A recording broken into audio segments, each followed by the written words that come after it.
এই মুহূৰ্তত লাখ লাখ ইছলাম ধৰ্মাৱলম্বী লোকলৈ ডাঙৰ খবৰ লৈ অহাৰ চেষ্টা কৰিছোঁ। উত্তৰ পূৰ্বাঞ্চলৰ উলেমাৰ তৰফৰ পৰা এই মুহূৰ্তত গুৰুত্বপূৰ্ণ ফটোৱা জাৰি কৰা হৈছে। চাইদি তবলিগীক সম্পূৰ্ণৰূপে নিষিদ্ধ ঘোষণা কৰা হৈছে। আমি জনাম সবিশেষ কি খবৰ জানক। এই মুহূৰ্তৰ এক ডাঙৰ খবৰ জনাব বিচাৰিছোঁ। উত্তৰ পূব ভাৰতৰ উলেমাসকলৰ ডাঙৰ সিদ্ধান্ত।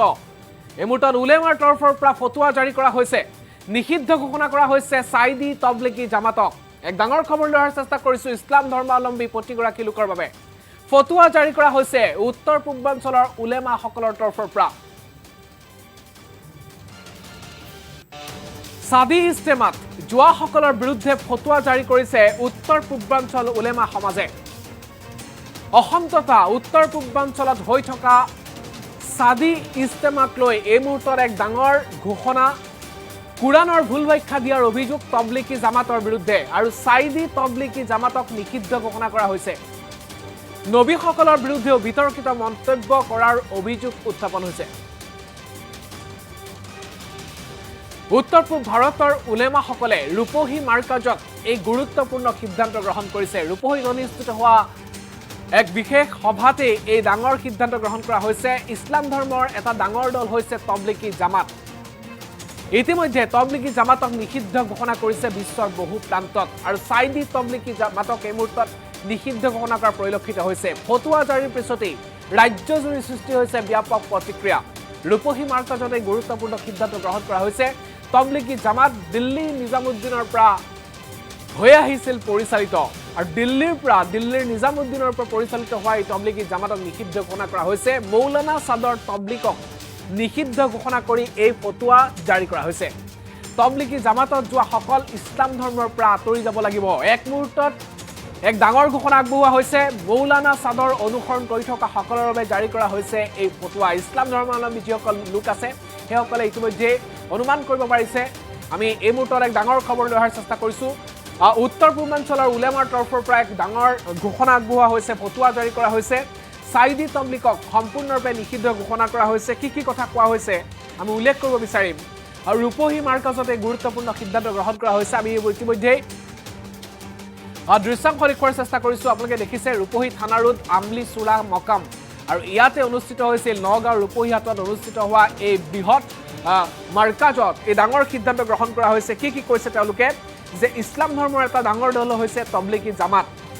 ইতিমধ্যে তবলিগী জামাতক নিষিদ্ধ ঘোষণা কৰিছে বিশ্বৰ বহু প্ৰান্তত আৰু এই ফটোৱা জাৰি কৰা হৈছে বৰ্তমান সময়ত উত্তৰ পূৰ্বাঞ্চলত।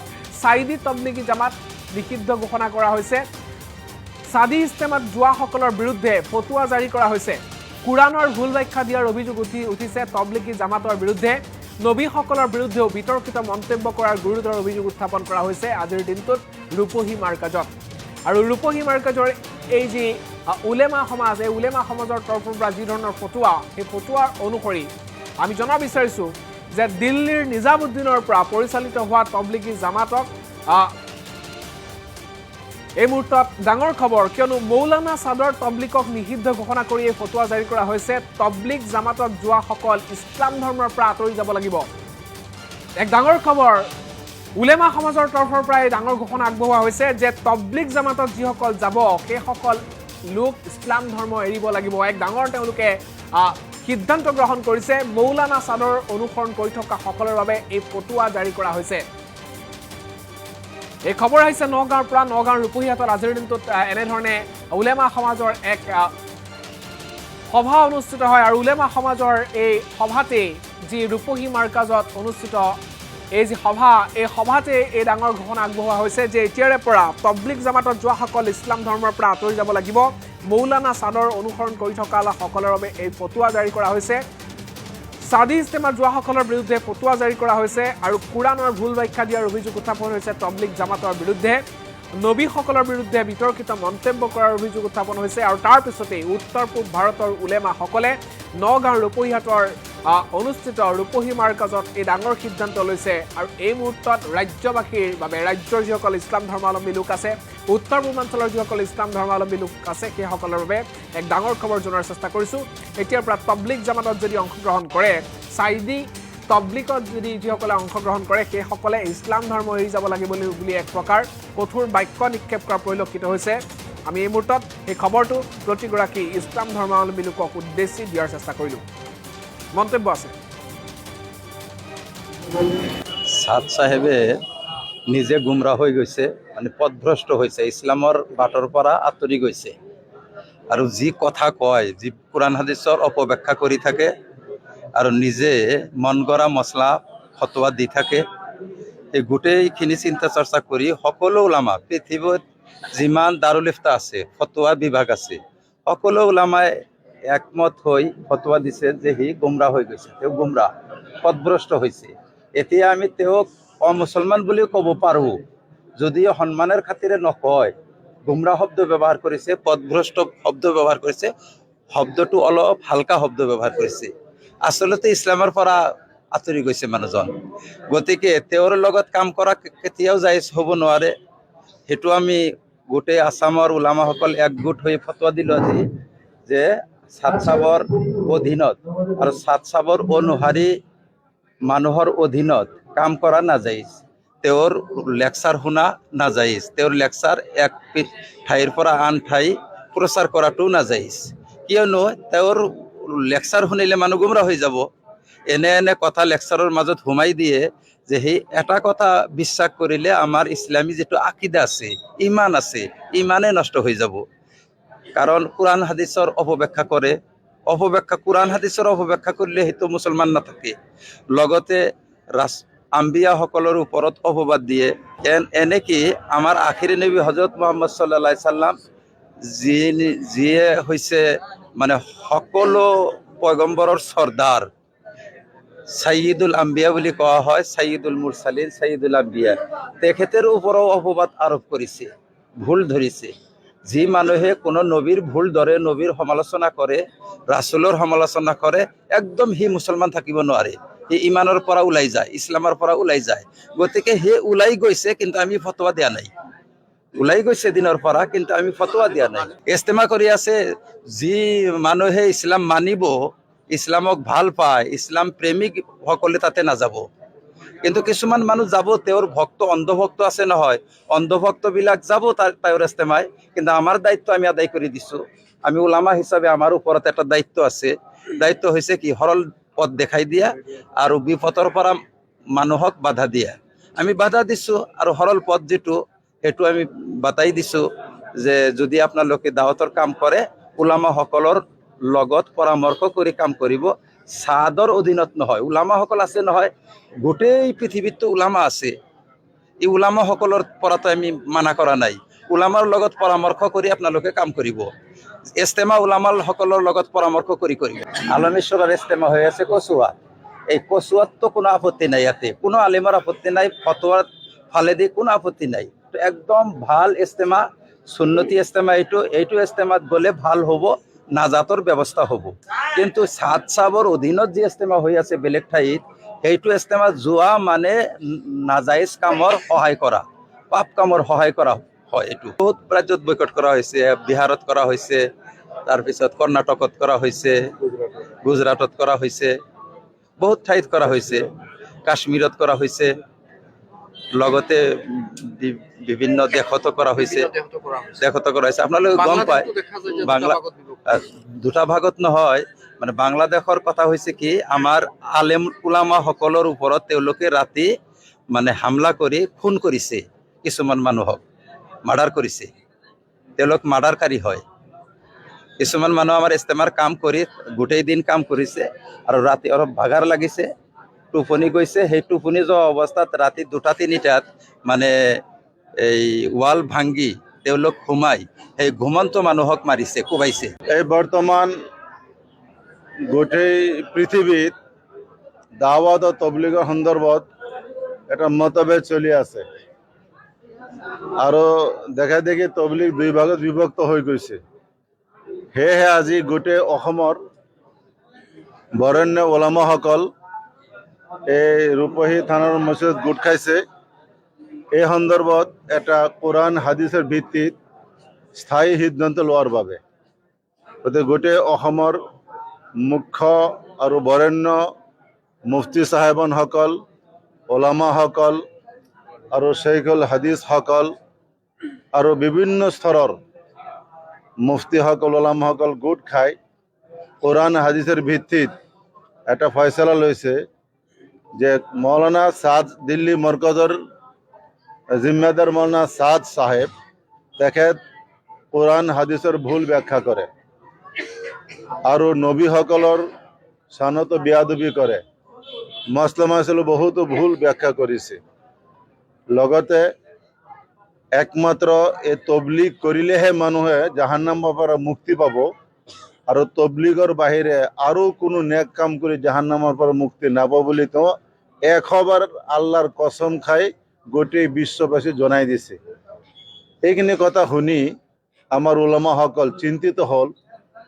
যে আমাৰ অসম নয় গোটেই পৃথিৱীত দাওয়াতৰ কামৰ বাহিৰে খানকা আছে মাদ্ৰাছা আছে ওয়াজ নসিহত আছে আৰু বিভিন্ন মুছলমানৰ ধৰ্মীয় সংগঠন আছে সমাজ সংস্কাৰমূলক কাম কৰা হয় এইবিলাক কৰিলে আমল শুদ্ধ নহ'ব আৰু জাহান্নামৰ পৰা মানুহ বাচিব নোৱাৰিব লগতে তেওঁ কয় যে মোবাইল ব্যৱহাৰ কৰিলে মোবাইল লৈ নামাজ পঢ়িলে নামাজ নহ'ব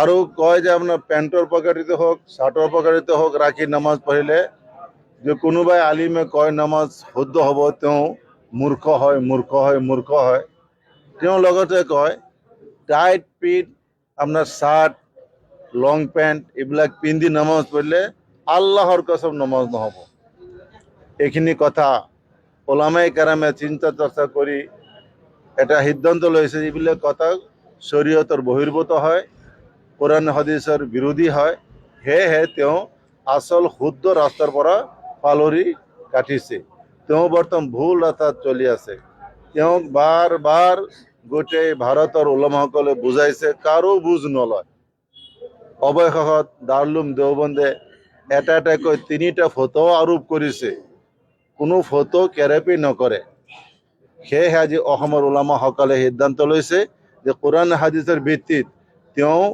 শুদ্ধ ৰাস্তাত নাই আৰু তেওঁৰ অনুসাৰীসকলো শুদ্ধ ৰাস্তাত নাই গতিকে তেওঁ কোৰআন হাদিস ভুল ব্যাখ্যা কৰি ইছলাম বুজাইছে এই তেওঁৰ অনুসৰণ কৰিলে এতিয়া পাপতহে আপোনাৰ সহায় কৰা হ'ব আপুনি যিখিনি কথা সেয়েহে ওলামাসকলে সিদ্ধান্ত লৈছে তেওঁৰ অনুসৰণ কৰাও জায়েজ নহয় তেওঁৰ অনুগামী যিসকল আছে সেইসকলৰো অনুসৰণ কৰি এই ভুল ব্যাখ্যাৰ ভিত্তিত দাওয়াতৰ কাম কৰাটো জায়েজ নহ'ব তেওঁ এটাই কয় যে মই যিখিনি বুজো এই পৃথিৱীৰ কোনো আলিমে কেনে নুবুজে তাৰ এটা প্ৰমাণ হ'ল বৰ্তমান গোটেই পৃথিৱীত শেখুল ইছলাম হজৰত মৌলানা তকি উসমানী সাহেব তেওঁ গোটেই পৃথিৱীৰ ডাঙৰ আলিম হয় তেওঁ মৌলানা শাহ সাহেবক 6 পৃষ্ঠা জোৰা তেওঁৰ ভুলখিনি এটা চিঠিত লিপিবদ্ধ কৰি তেওঁ হাতত দিছে আপুনি কি ভুল কৰিছে সংশোধন কৰক আৰু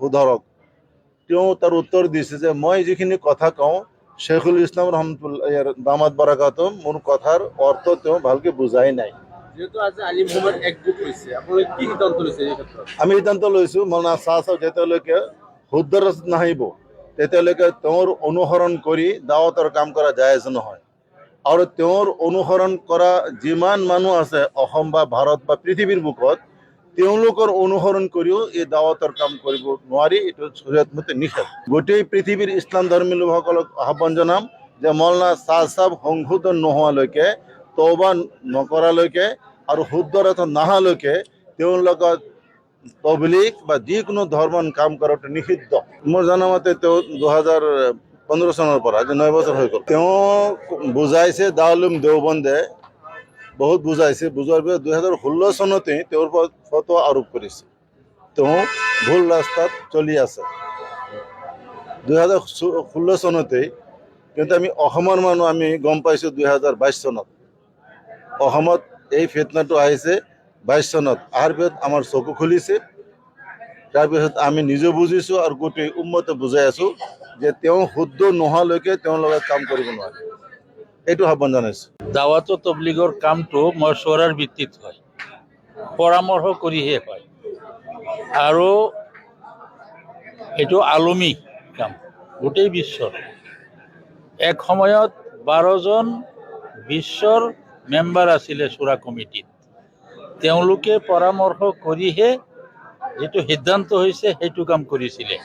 কিন্তু 15 চনত মৌলানা ছাদ চাহাব, মই শ্বৰ্টকৈ কৈছোঁ, মৌলানা ছাদ চাহাবে এই চুৰাক বাদ দি নিজে আমিৰ হৈ গ'ল।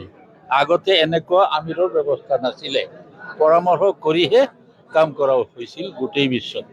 আৰু সেই তাৰ পৰাই মানে সেইটো আৰম্ভ হৈছে ডিমত, প্ৰায় 100 বছৰ ধৰি চলি আছে। ছাদ চাহাব নিজে চুৰাৰ পৰামৰ্শ ব্যতীত কোনেও বিশ্ব আমিৰ হ'ব নোৱাৰে, কিন্তু তেওঁৰ চুৰা বাদ দি পেলাই নিজেই কৈছে যে আমি বিশ্ব আমিৰ।